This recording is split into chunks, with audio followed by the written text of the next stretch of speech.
Olá, seguidores do portal Jornal O Tempo aqui no Facebook. Sejam muito bem-vindos para acompanhar mais uma conversa. Estou aqui mais uma vez com o Ricardo Correia, nosso editor de política. Tudo bom, Ricardo? Tudo jóia. E hoje a gente vai falar novamente sobre eleições municipais, mas desta vez a gente tem uma pesquisa quentinha que saiu aí, pesquisa Datatempo, que está mostrando as intenções de votos dos eleitores aqui de Belo Horizonte para a eleição municipal.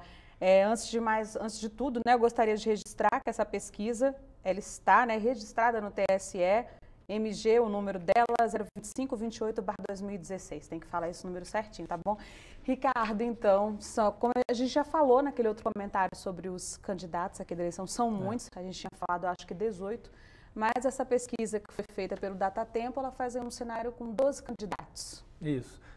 Nos últimos dias, nas últimas semanas, já houve algumas mudanças no cenário, alguns candidatos abriram mão de suas candidaturas em prol de outros candidatos, e a pesquisa da Datatempo feita com 1.800 eleitores, em diversas regiões de Belo Horizonte, todas as regiões de Belo Horizonte, testou alguns cenários, um cenário com 12 candidatos e outro cenário com 5 candidatos. A pesquisa foi feita agora no início de julho. De 1º a 6 de julho. Uhum. Aí nesses dois cenários, no primeiro cenário com 12 candidatos, a liderança folgada aí nesse momento do João Leite, candidato do PSDB, que deputado estadual, já foi candidato a prefeito de Belo Horizonte 2 vezes, leva essa vantagem pelo fato de já ter sido candidato 2 vezes, é mais lembrado pela população, então ele entra com o que eles chamam de recall, das eleições passadas, isso acaba dando a ele uma vantagem. Lembrando que ele já foi, nessas 2 vezes que foi candidato, numa delas começou liderando, assim como agora começou liderando a campanha e acabou depois sendo ultrapassado pelo então candidato a prefeito Fernando Pimentel, que acabou virando prefeito de Belo Horizonte. E na outra oportunidade, antes, ele havia ido para o segundo turno e perdido para o Célio de Castro. Então é a terceira vez que o João Leite vai tentar a prefeitura de Belo Horizonte. João Leite, um candidato conhecido já acaba tendo um pouco de vantagem. Nesse momento de campanha, em que a campanha ainda não começou e as pessoas costumam se associar aos nomes que elas já lembram inicialmente, ele acaba levando dessa vantagem e ele pontuou com 26,3% nesse cenário de 12 candidatos. Seguido pelo Alexandre Calil, o ex-presidente do Atlético, o empresário Alexandre Calil, do PHS, com 9,2% dos votos. Calil que está pela primeira vez disputando a Prefeitura de Belo Horizonte e, na verdade, assim, ele é a primeira vez que ele disputa um cargo público se a gente considerar que na última campanha, a deputado federal, ele começou a campanha, mas não terminou, no meio da campanha ele desistiu, então não dá para considerar aquela como uma campanha efetivamente, ele largou logo no início. Então é uma primeira campanha do Alexandre Calil com 9,2%, começou até com um número bastante razoável para quem está entrando agora na disputa. Embora ele também tenha esse percentual dele, Ricardo, ou não? É surpreendente, por um lado, porque ele fica à frente de outros candidatos já conhecidos, pessoas que já disputaram a Prefeitura de Belo Horizonte ou que já estão no cenário político há muito tempo. Embora o Calil também tenha a sua parcela de conhecimento por conta das suas atividades no mundo do futebol, Quem mais aparece nessa relação de candidatos? Bom, aí aparece, logo depois do Alexandre Calil, a Jô Moraes, do PCdoB, está com 8,7%, está tecnicamente empatado, considerando que há uma margem de erro de 2,31 para mais e para menos, então ela com 8,7 está empatada tecnicamente com o Calil. Mas a Jô Moraes ainda não se decidiu, Ricardo? Não decidiu, não sabe se vai realmente candidatar, ela resiste a essa possibilidade. Inicialmente o candidato do PCdoB era o Mário Henrique Caixa, que acabou indo para o PV. Com isso abriu uma vaga para a candidatura da Jô Moraes, que já se candidatou em outras ocasiões, mas considerando o cenário da esquerda mais enfraquecida diante da questão do impeachment, das denúncias contra o governo do PT e o cenário de crise política, a Jô está menos disposta desta vez a disputar a prefeitura. Talvez tenha relação também com as campanhas anteriores, o que ficou depois dessas campanhas, as dívidas de campanha que acabam ficando depois. Talvez ela ache que não vale a pena, mas não está certo. Pode ser que a Jô seja candidata, mas hoje ela resiste bastante a ser candidata e é mais provável que o PCdoB caminhe junto com o PT. Depois vem o Eros Biondini, do PROS, 5,9%. O Eros Biondini também candidato já mais conhecido, já disputou a Prefeitura de Belo Horizonte, acabou abrindo mão da candidatura na última eleição, tem uma inserção aí no movimento católico. somou 5,9%, e o Sargento Rodrigues, deputado estadual do PDT, com 5,3%. Esses dois conversaram aí nas últimas semanas, começaram a conversar e existe uma possibilidade que eles saiam juntos, numa chapa só. Quem seria bom, aí chapa?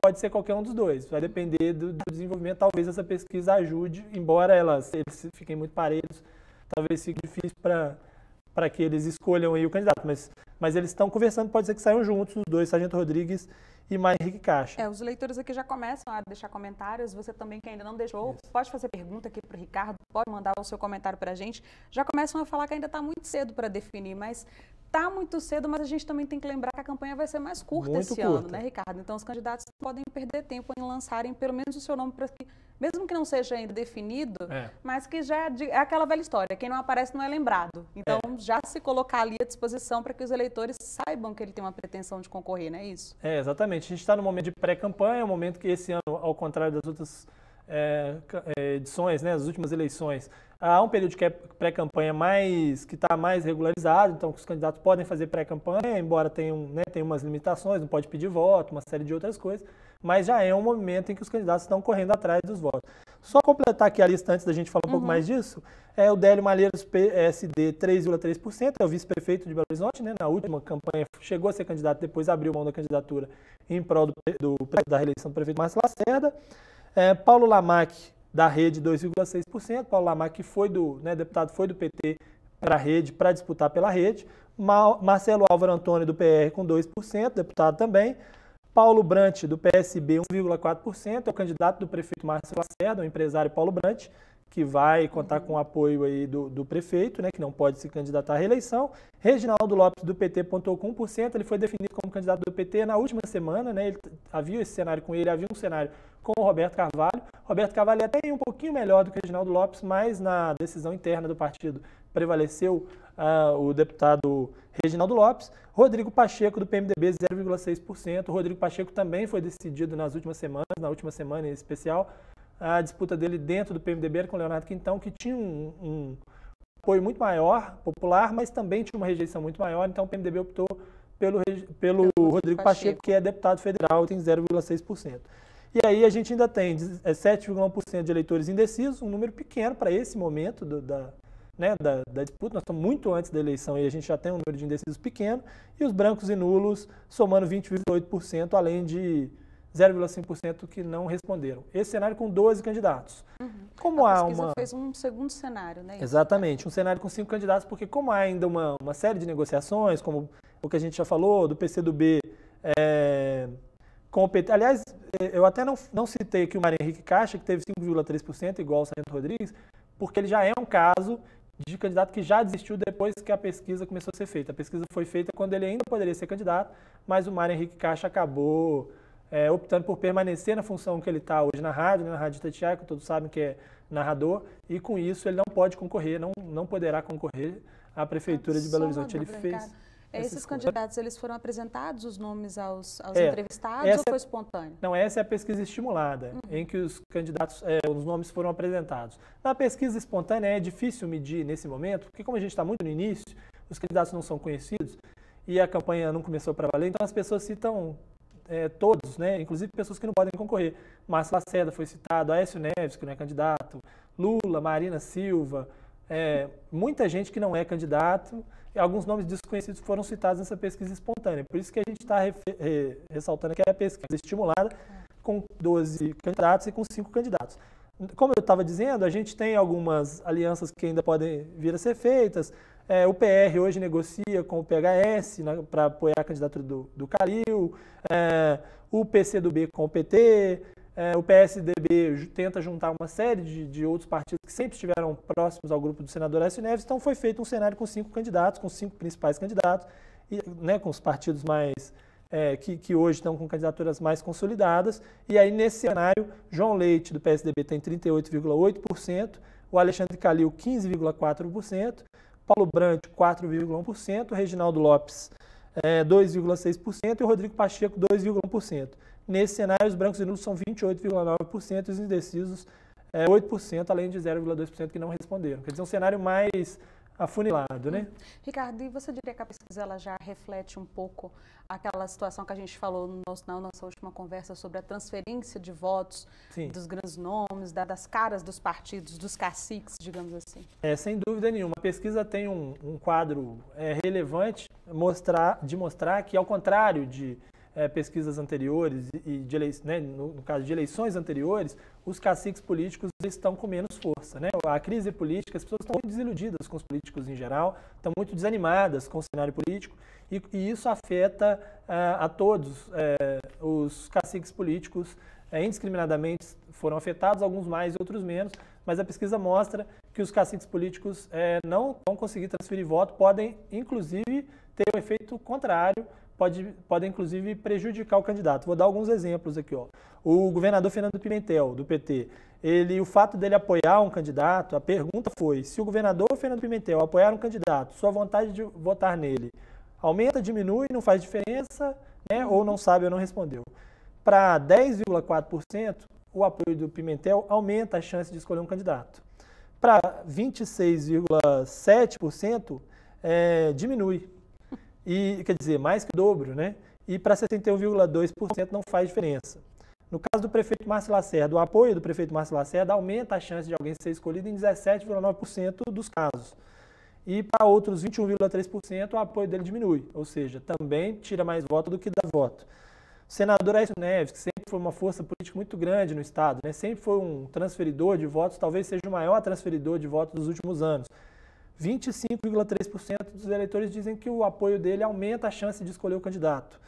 28,3% diz que diminui, ou seja, tem mais gente que acha que se o Aécio escolher não vota no candidato do que o contrário. O ex-presidente Lula, a situação pior, né, de todos, 11,3% dizem que o apoio do presidente Lula aumenta as chances de votar, enquanto 54,3% dizem que essa chance diminui quando ficar sabendo, né, quem que o ex-presidente apoia. E o senador Antônio Anastasia, por fim, 21,9% dizem que aumenta e 24,4% dizem que diminui, né? Os outros 52,3% dizem que não faz diferença. Então, isso mostra claramente que a transferência de votos vai ser muito mais complicada. Numa campanha muito curta, a transferência de votos poderia ser muito importante para candidatos menos conhecidos. Os que têm o apoio dos caciques políticos podem ter um pouco mais de problema, né? É um cenário, um alerta para o Paulo Brandt, por exemplo, que é o candidato do prefeito Márcio Lacerda, que vai ter um pouco mais de dificuldade de obter essa transferência de votos.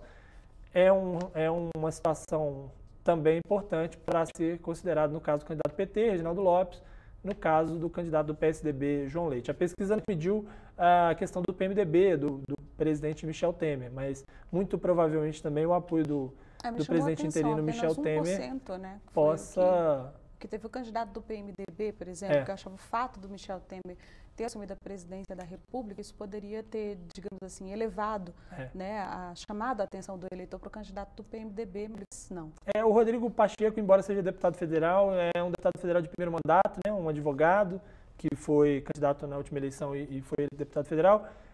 Ele é muito desconhecido ainda, né? Então, assim, o desconhecimento prejudica bastante a candidatura dele nesse momento. Ele vai ter um trabalho muito grande para conseguir reverter isso.